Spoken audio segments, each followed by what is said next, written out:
Wait, is he So praying? that's a hereditary chief. So he's actually making a statement. At this point, they were telling the pipeline people that they weren't welcome there. So this is in interior British Columbia. This is what is different about this than we'll go back to Standing Rock in a second. But what's different about this is that these people have never signed treaty. They've never surrendered their land. It's never been taken from them in any formal or legal sense. It's more so that the government just sort of like acted as though they had, but there's no agreement whatsoever. So there's really no legal basis for where they're standing in this picture and where all of the photographs take place. There's no legal standing for it to actually be governed by Canada at all. Wait. Yeah. Okay, I see. So it's not within the Canadian border. Is this like an outside the land, or is it? No, I mean, if you looked at it on the map, it's absolutely within the Canadian border. And common use for at least 100 years has been that it is a Canadian part of the Canadian state. But there's no formal agreement about that territory of land. So they can do whatever they want, and they just move in and they build their own communities there. No, they historically occupied that land for at least 10,000 years. And then the colonial government came. And basically, by the time the government got to the West Coast, which is more or less where this is, the west side of the country, they were in a hurry to finalize their confederation. They wanted to finalize the country, basically, so the states didn't take it. And so they kind of rushed through the end, and they didn't finalize treaties. They didn't get treaties in place with a bunch of nations. So there's a huge tract of land. Actually, a large part of British Columbia has no treaties at all, which is like a little untested in court, but it means that it was never formally made part of Canada. It's just that common use has. And so a bunch of these nations are using that as a basis to push back. So in this case, this is the hereditary chiefs who are asserting their right to govern and determine what happens on that territory because there's no existing treaties. And because they've been there for 10,000 years and because their governance structure is intact, despite residential schools. So it's really complicated. No, yeah, it is. And it is, but it's becoming clearer. All right, let's see the next one. Oh, now that's just beautiful.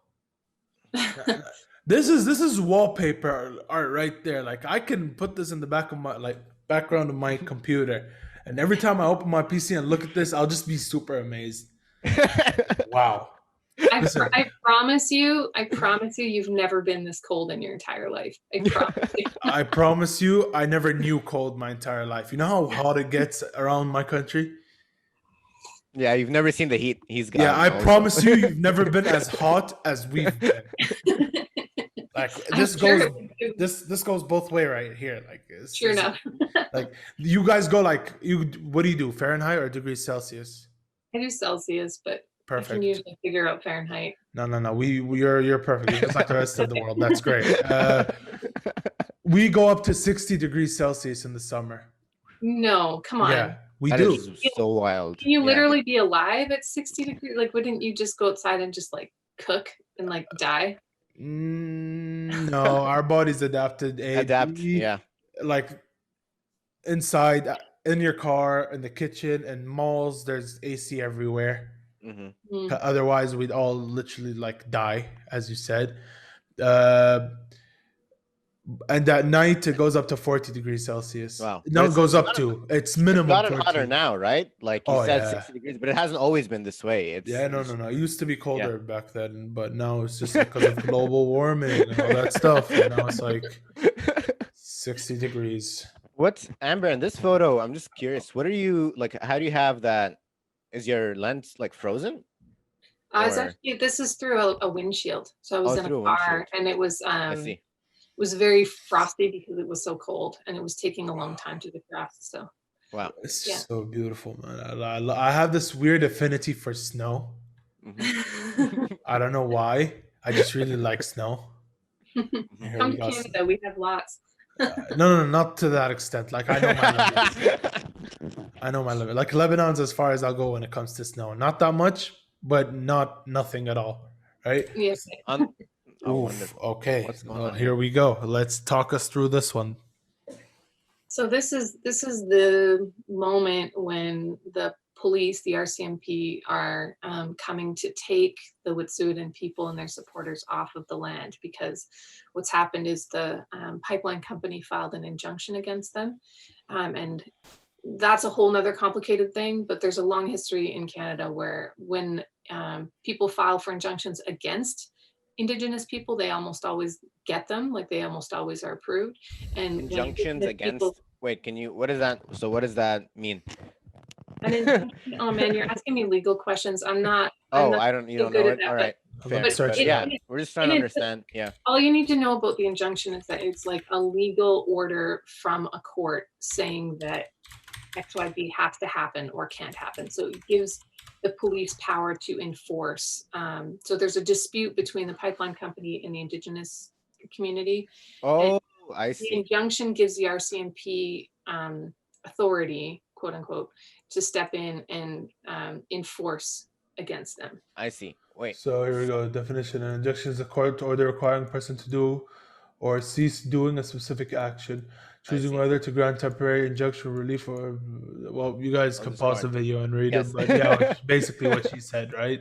Yes. Okay. So wait, can you clarify this for me a little bit? So for people who really don't understand, like outside of the United States and Canada, so there are Indigenous tribes and there's a pipeline that's being built on these lands, and they, like, it's interfering with their lives, or am I wrong about that? No, you're right. So Okay.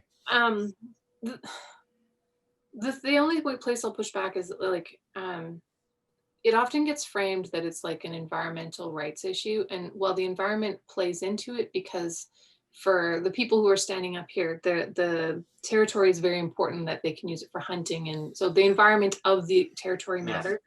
But what is also kind of glossed over is that it's like a sovereignty issue. So the idea that they should not, like, that they should be able to say no to development on territory that impacts them that importantly, that is something that's like part of their, like literally they've lived in these territories for 10,000 years.